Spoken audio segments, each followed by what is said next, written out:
Finally, touchdown na kami sa... Saan tayo?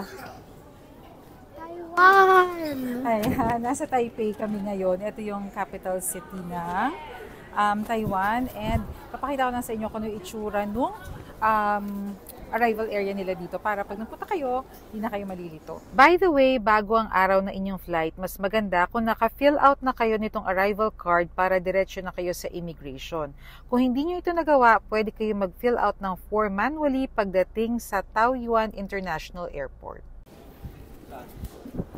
Pagkatapos nyo sa immigration, meron lang escalator pababa. And makikita nyo na yung baggage claim. Wow! Meron sila ditong prepaid card. Pero for me, mas maganda yung only na nabili namin sa Klook.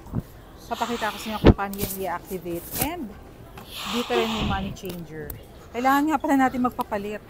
Kasi while meron kaming dalang, may dala naman kaming mga cards. Pero syempre iba pa rin na may hawak ka na New Taiwan dollar kasi hindi naman lahat ng stores tumatanggap sila ng card. So, papalit muna tayo dito. Dito yung money changer. Nakapagpapalit na kami. $200 muna yung pinapalitan namin ng New Taiwan dollars. Mom, is that enough? Pangkain. Pero yung ibang tours naman sa Klook na namin binook. Kaya ito basically pangkain lang namin. And syempre pang extra kasi mostly yung card gagamitin namin. Tatry namin kung mag-work dito yung GCash. Para pag pumunta kayo dito at meron kayong GCash na card, di maganda, magagamit nyo rin. Let's explore Taiwan! Diba mawala yung pera natin? Tatabi muna namin. Meron ditong currency exchange. Pwede kayong mag-change. $2, Japanese yen, yuan. Paglabas nyo dito sa customs declaration, makikita nyo agad tong signage na to. Yan yung mga alternative, ayan yung mga modes of transport para makarating kayo sa mga hotel niyo. Ano yung mga modes of transport, anak? Ride-hailing app, taxi, bus, and then Ayan, very good. O, diba? Very easy lang. But kabili na kami sa Klook nung transport from airport going doon sa Taipei main station. So, napakadali lang. Panoorin nyo lang to. And magiging madali rin para sa inyo ang first experience nyo dito sa Taiwan. Yung mga signage, sundan nyo lang. Sigurado makakarating kayo dun sa MRT or sa bus, whichever mode of transport you prefer. Okay? Let's go that way daw. Dito nyo makiklaim yung binili nyo sa Klook na Wi-Fi rental. Pwede rin kayo dito kumuha na ng SIM card kung bumili kayo niyan sa Klook. ito ang online natin sa train. Ano pang kasama niyan? Free gondola ride. O, paano nila kukunin yan? Pagdating nyo sa arrival hall, mag-turn left lang kayo, tapos hanapin na nyo na yung Unite Traveler. O, diba? Very easy lang. And then, pag nakita nyo itong Unite Traveler, next na dyan, pag na-claim nyo na, may signage naman ng Klook. Oy, Rafa, yung bag mo. Pag nakuha nyo na dyan yung kailangan nyo sa Unite Traveler, dito rin yung daan, papunta dun sa Taiwan Airport Station. Saan tayo pupunta ngayon? Bubble tea.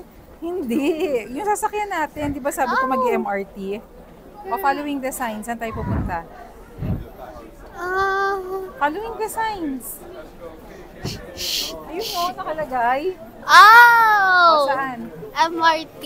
Okay. Paano yan? From here, naliligaw na ba tayo? Pagdating nyo na sa food court, makikita nyo na yung sign papunta sa MRT. Okay. Nasaan yung food court? And then yung signage, nasaan? Okay. O, diba? Ang dali lang. Kaya ng bata. So, kaya nyo rin to. Tandaan, kung kaya ko, kaya nyo rin. Hanggang dito ba naman? Very easy lang. Nag-scan lang kami ng QR code na na-redeem natin sa Klook. So, meron dun sa machine, makikita nyo, may scanner dun. Scan nyo lang yung QR code, makakapasok na kayo dito. And huwag kayong malilito kasi dalawa yung platform. May platform 1 and 2. Dito tayo sa platform 2 para diretso na tayo dito sa Taipei Main Station. Yung mga hotels na binook natin, usually nandito yan kasi yan yung center. So, dito sa Taipei Main Station, katabi na niyan yung Ximending area and yung iba pang areas dito sa Taiwan na pinagsistayan ng mga turista. O, di ba? It's that easy. Nandito na kami ngayon ni Rafa sa train that will lead us to saan? Taipei main station. So, hindi ko na nakunan masyado yung itsura ng train. Pero, andito kami sa loob. Yung exterior, hindi ko na napakita. Pero ito, makikita nyo, nandito na kami sa interior ng train. Nakatayo na lang kami kasi hinabol namin, paalis na yung train para makarating na kami dun sa hotel namin. Touchdown na kami dito ngayon sa Taipei Main Station and walking distance na lang yung hotel namin dito. By the way, kapag papunta naman kayo or pabalik kayo ng airport, dito rin kayo sasakay. Pero instead na yung train doon sa binabaan natin, yung train naman dito sa other side, yung sasakyan nyo. Makikita nyo yan na nakalagay. Papunta siya ng airport. So, di ba, very easy mag-commute dito. And syempre, to avail of that ticket para hindi na kayo mahirapan pa sa pag-claim, mga habang pila, use my Klook code sa Klook app, Bernadette Reyes Travels Klook, makaka-discount pa kayo. Tour natin tong Taiwan and I hope na mabigyan ko kayo ng magandang itinerary para pag nagpunta kayo dito, solve na yung mga iniisip ninyo o mga intindihin nyo kapag magta-travel kayo dito. Gaya ng nakikita natin sa Japan, Korea, Singapore, yan yung itsura ng kanilang ticketing system dito. Pero hindi na kami mag-avail niya ni Rafa kasi bumili na kami nung Unli Ride sa Klook para unli pa siya kami ngayong araw. Tara na, bubble tea na tayo.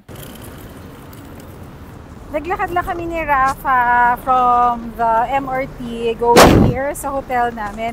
And we're very, very, very near. Nagmamadali siya kasi may stoplight.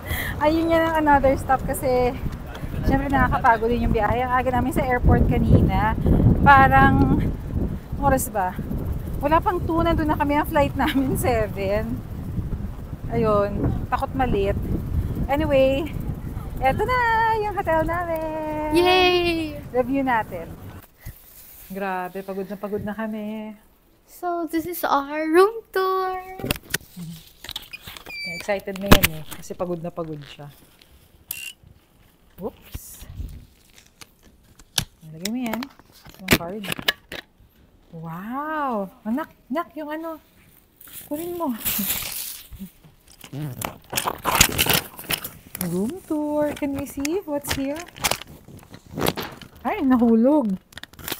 Ang room tour namin. Sobrang pagod na kasi. Oh, ang laki ng bed.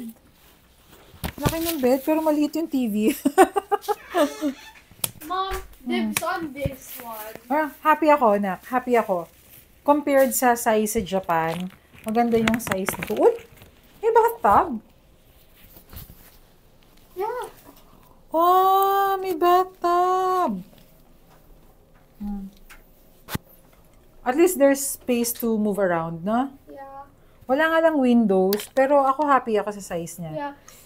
A little claustrophobic for some people, but that's alright. Kasi walang window. Yeah. But ako I'm very, very happy. Stocks! Like, we have to pay for it. O mamaya na lang namin papakita lahat ng mga amenities nito kasi super pagod talaga kami. So see you later! Ito meron silang desk area. And then merong maliit na ref. Merong safety deposit box. And may phone line. Ito naman yung kanilang CR. Sorry, hindi namin na-take yung video ng first day. Pero ito yung CR nila. And then may bathtub. Hair dryer, which is also essential for girls. And may soap naman na silang ready. Ito yung laundry area dito sa Music Hotel na very near lang sa Ximending. Very easy to use yung kanilang washing machine. Bibili lang kayo ng detergent. Lalagay nyo muna yung detergent. Ilo-load nyo yung laundry. Isasara nyo tong lid. Isiset nyo yung fabric. So, pili kayo kung normal. And then, insert nyo yung pera dito.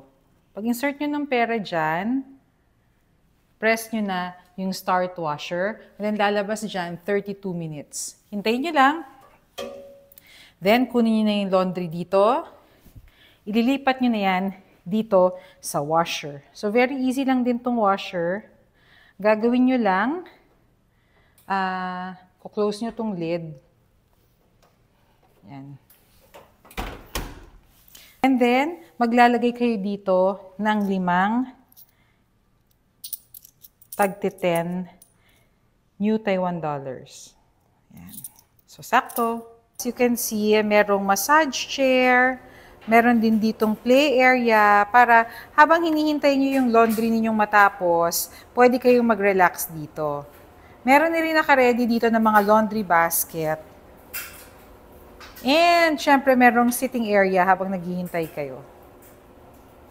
Okay, itsura ng lobby.